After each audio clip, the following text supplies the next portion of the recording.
Hello, friends. It's finally time. Time for me to talk about the black sheep of the mainline Pikmin games that is Pikmin 2.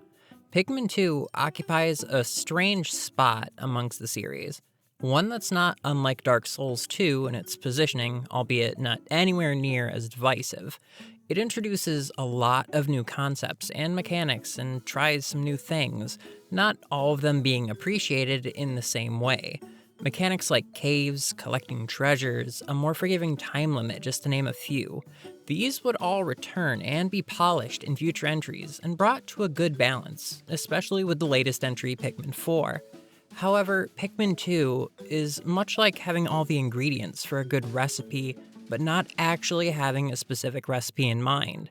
So you throw a bunch of stuff in haphazardly, hoping it comes out good. You probably won't get the most amazing thing out of it, but because you had all the right ingredients, it's probably not the worst thing you've ever eaten. There's so much of value here in terms of what it brought to the series, though it becomes more divisive when the balancing of all these things comes into question. The sharp increase in difficulty from the first game that makes this the most difficult and unforgiving of all the games, the unforgiving nature of mechanics, both returning and new, making the game feel far more brutal, the total lack of a fail-state time limit, and the way caves are such a focus. All these things and more contribute to the game feeling odd. It doesn't quite feel like every other game in the series, at least not for me. Even the ever misunderstood and overly maligned Hey Pikmin has more of a feel in line with the other Pikmin games.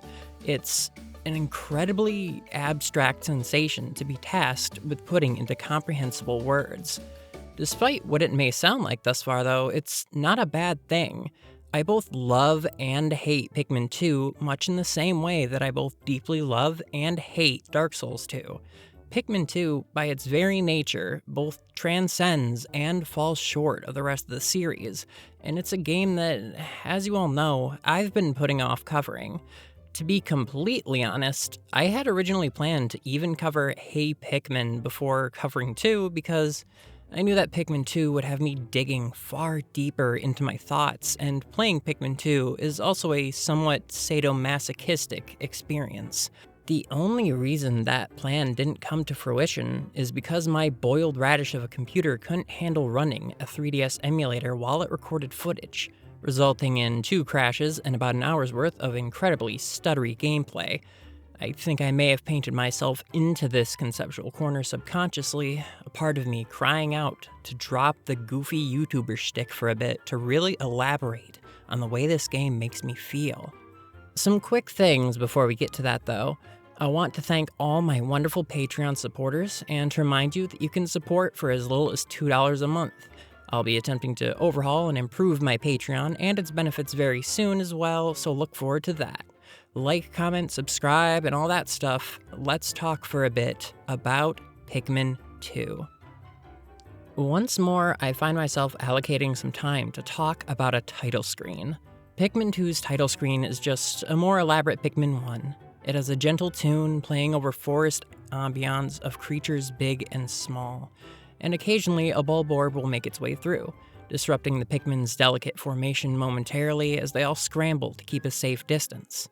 While left alone, the Pikmin sway and move, dancing along to the music of the world around them, almost as if they do indeed have genuine life flowing through them. This screen is excellent, and I could watch it for minutes at a time, just drinking in how much more alive this world is becoming with each subsequent game. Though, I know none of you came here to be subjected to me waxing poetic about a title screen, so let's begin the adventure proper. For this video, I played the Switch remaster. This is for several reasons, ranging from footage quality to the fact that I have no other way to really play this for a video, with the exception of digging up my Wii U, and that's not happening until I need it for a Twilight Princess or Wind Waker video. To my understanding, there's no major mechanical or content differences with the exception of all the product placement being removed, which does make me sad, but it's probably for the best from a logistic standpoint. I also won't be getting 100% for this video, but don't worry, I'm saving that for a future video, so you will get to see me suffer that fate at some point. So, Pikmin 2 starts off very shortly after Pikmin 1 ends, delighting us with a much more animated and personality-filled cutscene as Olimar finally lands back on Hecate. After almost 30 days stranded on PNF 404, Olimar finally sets down safely on his home planet. The bittersweet memories of his time on PNF 404 still freshly painted in his mind. As he departs the Dolphin, he's greeted by the president of Hecate Freight and one of his colleagues, the food-motivated and unfortunate Louie. After a very fast greeting, the president informs Olimar that the company is going under. The cause being that, on Louie's first mission, he encountered a ravenous space bunny that ate his entire cargo of golden pick carrots. Obviously, this is a lie, one which is proven further with the power of hindsight, as we can see that Louie has always struggled with a severe lack of restraint around food. As a result of this, the president had to take out a massive loan to pay the debt incurred by the mishap. The president explains that in an attempt to pay back his loan, he started to sell off company assets, though the only asset left to sell was the Dolphin. We watch helplessly as the ship that we spent an entire game rebuilding, the ship that Olimar risked his life to repair, gets dragged away like a cheap stuffed animal in a crane game. The president discloses that the remaining amount to repay on the loans is 10,100 Pokos. The company has no way to repay this, and the shock hits Olimar like a truck. We see his hope shatter, and he drops a bottle cap that he had brought back as a souvenir for his family. Suddenly, the one remaining ship on site begins to cry out that it detects incredibly valuable treasure, and it sucks up the bottle cap.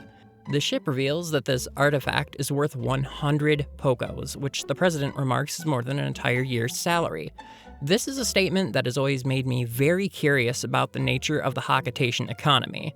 Fiscal wonders aside, the president quickly constructs a plan upon learning that artifacts like the bottle cap are plentiful on PNF 404. He sends Louie off with Captain Olimar with one simple but absolutely crucial mission: find treasure to repay the company's debt. The entire existence of the company now rests on the diligent shoulders of Olimar, as well as the less than diligent Louie.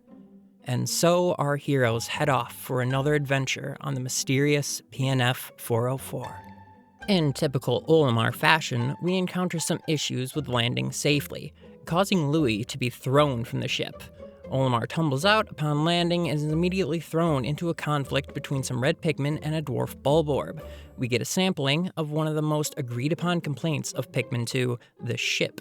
Our ship in this game is sentient, and to put it bluntly, it never shuts the hell up.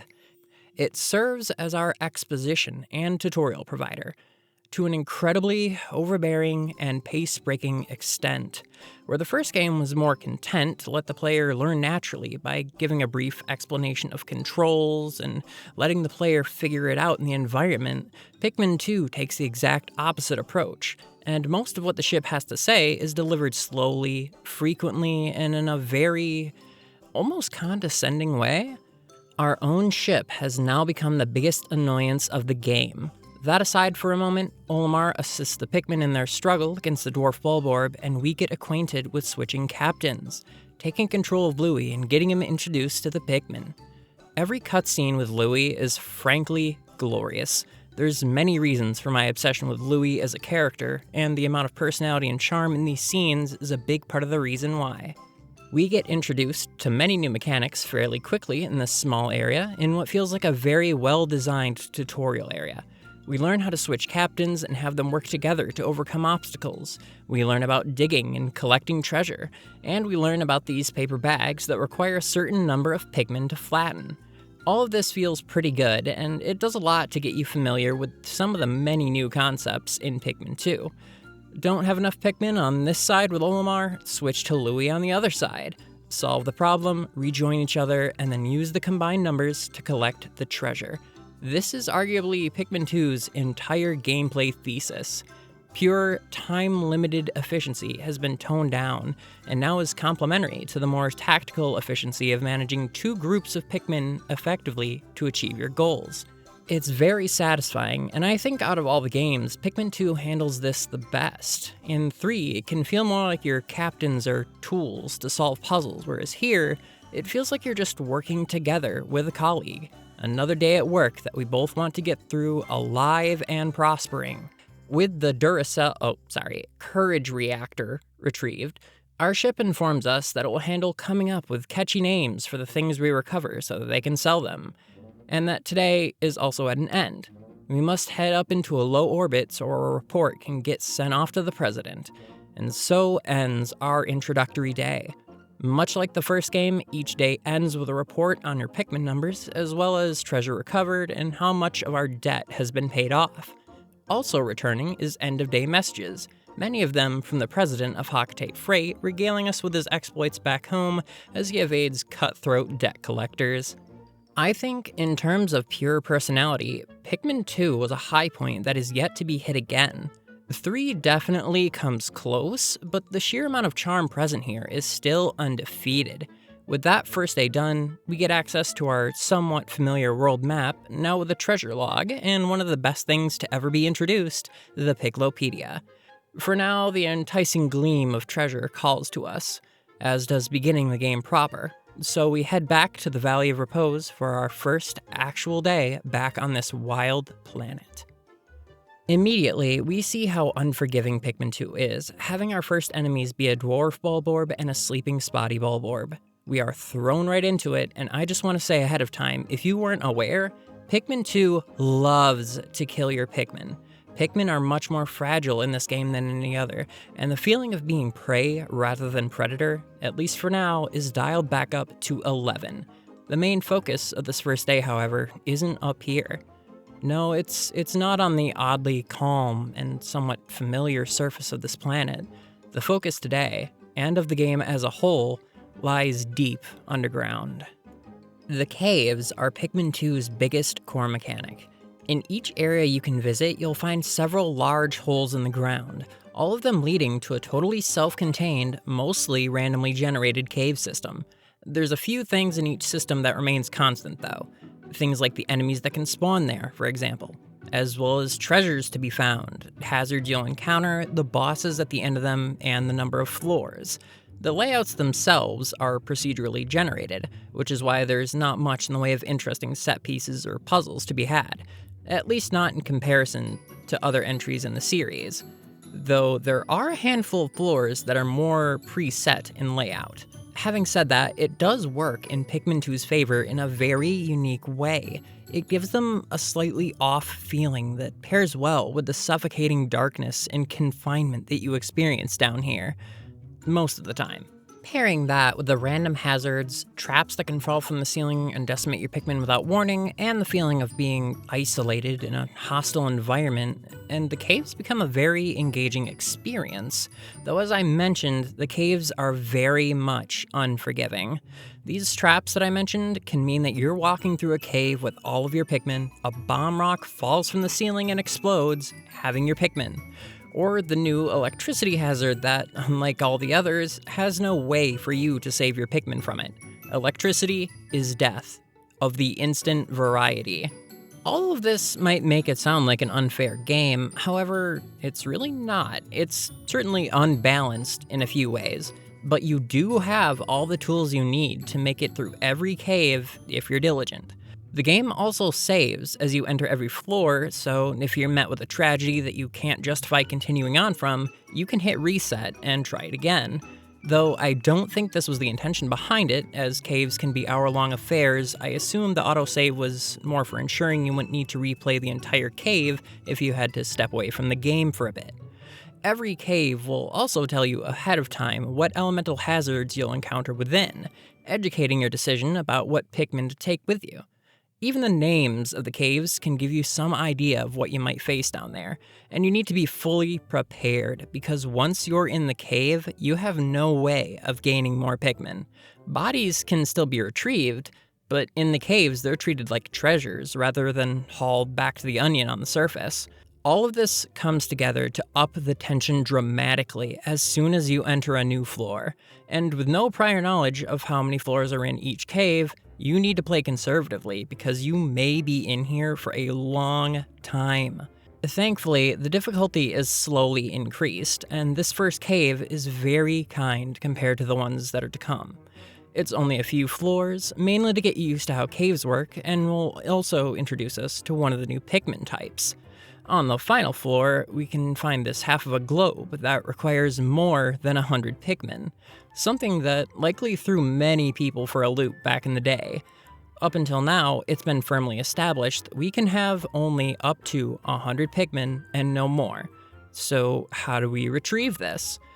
Well, a little ahead, we have a room filled with some dwarf bulb orbs, and beyond that, a chamber with purple candy pop buds. Throwing our reds in yields purple seeds, and after plucking one, we meet the purple Pikmin. Purple Pikmin are incredibly strong and heavy, stunning enemies when thrown onto them and causing significant damage. Each purple Pikmin has the carrying power and weight of 10 normal Pikmin, and I'm no ichthyologist, but I'm pretty sure that puts us over 100 Pikmin's worth of carrying power, which means that the globe is ours. It's revealed upon collecting it that there's some sort of microchip in it that will allow us to map PNF 404 and open up a new area for us to explore. The Awakening Wood is our destination now, a place that feels strangely familiar. Nostalgic, almost like we've been here, but wait a minute. So if you haven't caught on yet, the areas in Pikmin 2 are altered versions of the areas in the first game. It shows how time has passed since Olimar's first visit. The season has changed from a lush summer to a crisp and muted fall. Things have been moved around, paths once blocked or non-existent now beckon us towards their mysterious secrets. Creatures, new and old, dot the altered landscapes, perhaps driven to new places by the changing of the seasons. I really like this choice. It gives even more life to the already lively world of Pikmin, letting you revisit these familiar areas in an unfamiliar way. It shows that time has passed, and life has gone on even without you there to witness it. If you've never noticed this before, I encourage you to replay Pikmin 2 with a deliberate eye towards picking out which areas have become what. It offers a very satisfying eureka moment when it clicks into place for you. Here in the Awakening Wood, we'll get introduced to sprays. We can have our Pikmin harvest 2 different kinds of berries in this game, and when enough are collected, they're converted by the ship into sprays. Spicy spray and bitter spray, to be specific. Spicy spray acts as a stimulant for our Pikmin. When sprayed on them, they get worked into a frenzy, during which their attack power and move speed are increased pretty substantially. Bitter spray is used on our enemies, causing them to literally turn to stone for a few seconds. While in this state, they cannot attack us, but we can still heap damage onto them. The only major downside is that no body will be left over if they're killed while still petrified. Though, since most battles where bitter spray might be needed will be underground anyway, that's not much of a downside. If it sounds like these 2 sprays could wildly shift the balance of the game into your favor, then you've been listening well, because you're absolutely correct. If you go out of your way to farm these sprays, which really only amounts to a few days of work, then you will be borderline unstoppable. If this is combined with the purple's ability to stun enemies and inflict massive damage, then you have a guaranteed kill of just about anything you use this combination on. On the subject of purple Pikmin's preposterous power, they, along with the white Pikmin, present an interesting form of risk and reward. Purples can absolutely decimate most enemies, but they can still die just as easily as any other Pikmin. And with purple candy pop buds being relatively rare and only found in caves, every purple Pikmin lost is a major setback, so you're forced into a choice. Do you utilize the incredible destructive potential they have, but risk losing them? Or do you play it safe and only use them when it's a guaranteed win with less probability of a loss? I tend to err on the side of extreme caution with my purple Pikmin, but that also tends to lead me to almost never really taking advantage of what they have to offer. This is more of a me problem, really. I'm one of those RPG players that will be near the end of the final boss fight, and I'll still have 99 X potions that I refuse to use because I might need them later. The Awakening Wood also gives us the white Pikmin. Down into the first cave you encounter here, you'll find white candy pop buds, which will spawn you some adorable white Pikmin. These little guys are, well, really little. They're small, fast, resistant to poison, and poisonous themselves. They can also sense and start digging for treasures that are buried under the surface, something no other Pikmin can do. So as you can see, they have a lot of unique characteristics that make them stand out on top of their already standout design. These present even more of a risk and reward option for you. I mentioned they were poisonous, and poisonous means that if something were to consume it, that predator would be afflicted by the poison. Yes, it's exactly what you're thinking. White Pikmin, when eaten, will inflict massive damage on just about any enemy. This means that their biggest combat application is being deliberately fed to an enemy in an emergency to bring a quick end to the fight and secure the safety of their brethren. But again, though a bit less rare than purple buds, white buds are still only underground. When do you make that call to sacrifice one intentionally to avoid worse losses? How hard does the endearing nature of the Pikmin make that decision on top of the logistical aspects? It's a brilliant choice that makes the player wrestle with some very tough decisions in a very high-pressure moment where there isn't much time to think it through. This is elevated even further for more sentimental players like myself. These little creatures are my soldiers, my little friends that have placed their trust in me as their leader to see them through struggle. How do I, in good conscience, make that call to sacrifice one of them? Adding on to the painful nature of the choice is the fact that the white Pikmin, just like the others, will happily follow your command, even if it means their death. Haha, funny little plant game for the whole family, Nintendo's so silly. On a less heavy side of things, this area will also give us the blue Pikmin, after we come back with the yellows, that is. We can see them, but we can't hope to get to them without yellow Pikmin. One of the new introductions blocks our path to them, an electric gate. Any Pikmin that even brushes this gate will be instantly killed if they're not of the yellow persuasion. It does make sense from a video game standpoint, though. Not the electricity being death, but the fact that yellows now have actual utility that makes sense for them and doesn't feel completely shoehorned in.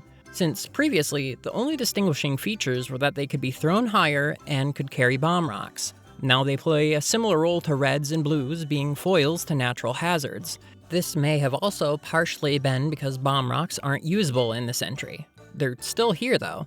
Some enemies use them as weapons, some caves use them as traps, either falling from the ceiling already ignited, or having them scattered about, waiting for one little hit to start the countdown on it.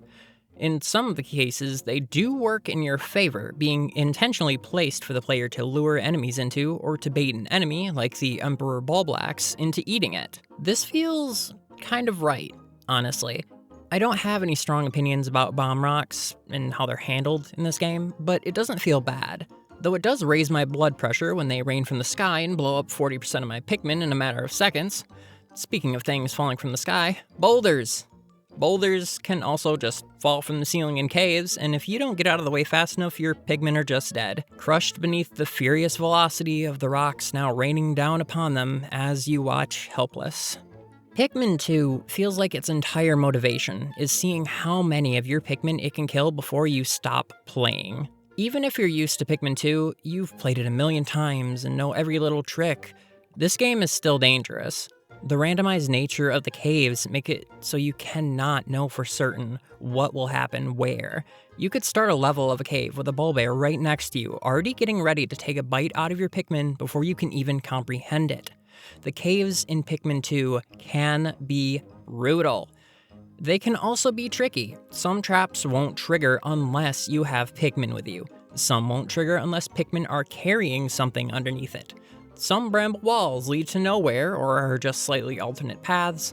There's even floor types where your Pikmin can just be thrown or flung right over the edge into the abyss, never to be seen again. Caves want to kill you, and yet there's a strange serenity to them. In caves, time doesn't progress. You are completely free to take as long as you want or need on a floor, with only a few exceptions to that rule. You're released from the time-induced pressure you normally feel in Pikmin games. It's almost therapeutic. You can now fully plan and even enjoy the terrifying and challenging encounters the game has to offer without having a ticking clock looming over you. It's not all doom and gloom in the caves either. Some of them have floors that appear to be outside. calm gardens, the interior of a house, a child's playroom. The places these holes in the ground bring you to are wondrous. The glutton's kitchen, for example, is all electricity, bread bugs, and toys. A somewhat whimsical and relieving place that breaks up some of the dread you've already started to associate these caves with.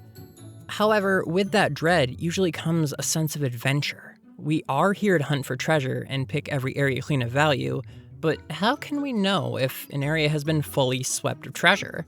Well, that's simple. The love tester. One of the treasures we receive in the second cave of the game is a radar. It comes in the form of a love tester. This was a real product Nintendo once made and sold, by the way. I didn't know this until I was streaming Pikmin 2 a few weeks ago, and I was informed that Nintendo made some wild things back in the day. Anyway, the love tester gives us this little meter that will start to ding aggressively whenever we're near treasure, and it'll be grayed out and silent when the area has been completely cleared of valuables. This is one of a handful of treasures that can also have a secondary function, things like faster movement speed, fire resistance, electricity resistance, etc. You will be relying on this thing a lot, and its inclusion is very welcome. Treasure both above and below ground will set off this bad boy, meaning there's nowhere you can't treasure hunt effectively now.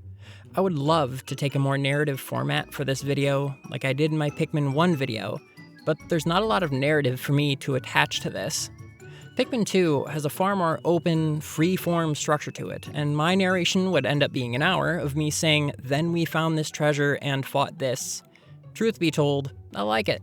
Normally, I am all about story. A story and the characters usually make or break a game for me, with the exception of games that are explicitly focused on their mechanics. Pikmin 2 feels better like this, though. It just kind of lets us play around on PNF 404.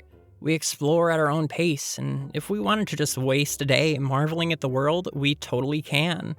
Not to mention, I find there's far more to talk about with the game itself than the narrative. For example, the bosses you face, and some of the later game caves. This game took years off my life, guys. You've likely noticed some huge creatures being fought in the footage so far, and they're just as scary to fight as it looks. The bosses of Pikmin 2 are cranked up to a 12 out of 10. Emperor Bulblax in the first game, weak, pathetic. Just an enemy you fight multiple of at a time in this game. The bosses in this game, I hate this game. These fights were desperate, visceral, high-tension affairs that make you lean forward and start to sweat. Not all of them are of the same caliber, but most of them will provide a good challenge. There is one cave specifically I'm going to talk about in a bit, but to get there, we have to get to the end of the game. Or rather, the first ending. Upon successfully collecting enough treasure to repay our debt, our fearless leader, Captain Olimar, departs PNF 404 once more to... Where's Louie? So the credits roll over one of the best ending movies in the series. We get to see these tiny vignettes of Louie trying to survive and pondering life as he wonders what will become of his future. I keep saying it, but there's just so much charm in Pikmin 2. So, Olimar lost Louie. Once we get back to Hecate and inform the president that Louie got left behind, he opts to join Olimar and set back out for PNF 404. The promises of more treasure and the recovery of his employee driving him forward to adventure. Okay, back again. And now we have the president taking Louie's place as the other captain for the rest of the game. You may have also noticed that our ship got a truly gaudy makeover to the tune of being entirely covered in gold plating. Don't they know the future is chrome? With your second trip here of the game, a new area is unlocked for us. It just so happens to be the impact site from the first game, changed wildly by the passage of time. This is by far the most dangerous, painful, unforgiving area of the game. The caves you find here will have you pulling out your hair. There's a total of 3 of them in Wistful Wild. Each one will test your skill, your patience, and your resolve. Each one requires every Pikmin type and will do everything in their power to kill every last one of them. The worst, though, is the cave where you recover Louie. The final boss lies at the bottom of this endless pit, and the entire way down is some of the most anxiety-inducing, comically evil, mind-numbingly dangerous places in the game. How long does this go on? 14 floors. 14. and it culminates in something that makes the Plasma Wraith shiver in terror. Some quick context, I have never gone past the first ending of the game. I've beaten it a few times over the years, done a little exploration past it, but I would soon after either get bored or too frustrated to continue and would start playing something else. So this was my first time ever going into the Dream Den, and my first time ever having to fight the monstrosity that lies at the end of it. Those of you who have fought it will now likely understand why my reaction is so strong here. At the bottom floor of the Dream Den, having fought through absolute hell to get here, we spot Louie. He sits on a massive mound of treasure, unconscious but alive. Was he driven to make it down here by the allure of untold riches? Was he dragged down against his will? Did he just, fall into the cave? We're not really sure, but as we approach to retrieve Louie, the treasure pile starts to come alive. This is the Titan Dweevil. This fight is an absolute nightmare that will destroy all of your Pikmin in seconds if you're not prepared. Each of the 4 pieces of junk on the Titan Dweevil's body is a different element: fire, poison, water, and electricity. It will rapidly switch between using these 4 elements to end your fun. The poison attachment sweeps the ground in this tri-stream of poison that rotates around it. The fire attachment will bring down an actual flamethrower that just sweeps left and right in a wide area directly in front of it. The water attachment launches mortar shells of water all across the battlefield. The final attachment, the electric one, will scatter these orbs around and then run a current through them. Do I have to remind you what electricity does in this game if you are not a yellow Pikmin? The way we beat this abomination is by attacking, one by one, the attachments on its body until it falls off. Once they've all been taken off, you can actually damage the damn thing and end the torture. Easier said than done, though.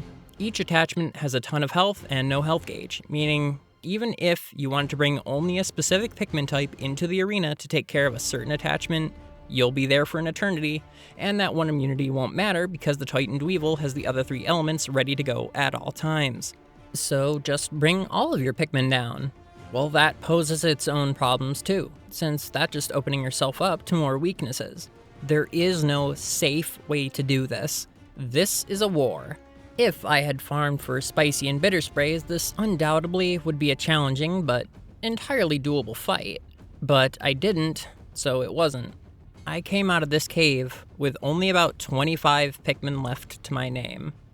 I was at this for an hour at the very least, resetting over and over and over. Making the fight even worse is the attacks can and will stun lock you, meaning your Pikmin might be running around on fire, but you can't use your whistle because you're being stun locked by that fire. Making it even worse, when the attachments fall off this bastard, they become collectible treasures. So every Pikmin that you throw a little off target, or if they become idle, will stop following you and start trying to haul these things back to the ship. This was immensely irritating and resulted in more than a few lost Pikmin and more than a few hairs ripped out of my head. And yet, I loved this fight. I loved how angry it made me. I love how much it fueled my desire to keep trying over and over until I see this ugly son of a bitch fall to my Pikmin. This is where I feel Pikmin 2 is at its best, operating in a feedback loop of tension and release, resistance and slack. It puts you into a high-tension, tightly wound state that feels amazing when you triumph and that tension is dissolved. This is why I said earlier that playing Pikmin 2 is a pseudo-sadomasochistic activity, and why I use Dark Souls 2 as the primary comparison. The cave system makes it so that when you come to these moments, you look at that sublevel number and think to yourself, no, I've come this far, you won't stop me. To me, that is a beautiful thing. And despite all the infuriating moments, despite all the instances I stared at disbelief at my screen, despite everything, I love Pikmin 2. This isn't even the end of me talking about it. I have so many other videos I intend to make on the game. The Piccolopedia and Treasure Logs could be whole videos themselves. I could even go on a huge tangent examining Louie's psychology and the reasons I'm so drawn to him as a character. There is so much good here. And if you've been scared off before by the horror stories and difficulty, I'd still encourage you to give it a try. Its gameplay still holds up to this day, and the wonderful way it preys on your patience while fanning the flames of opposition is worth getting good to enjoy. Those are all the thoughts I have, at least for the moment, and I'd like to thank you all for watching. As I said, I've got more Pikmin 2 ideas knocking around in my skull. In fact, the next dumb little song I make will be Pikmin 2 themed, so look out for that. I also sometimes stream here on YouTube, and you can find more sugary goodness over on my Patreon or on the Discord. Links are always in the description. And if my art is more your thing, you can find my Blue Sky link down there as well. Until next time, avoid the space bunnies, and I love you all.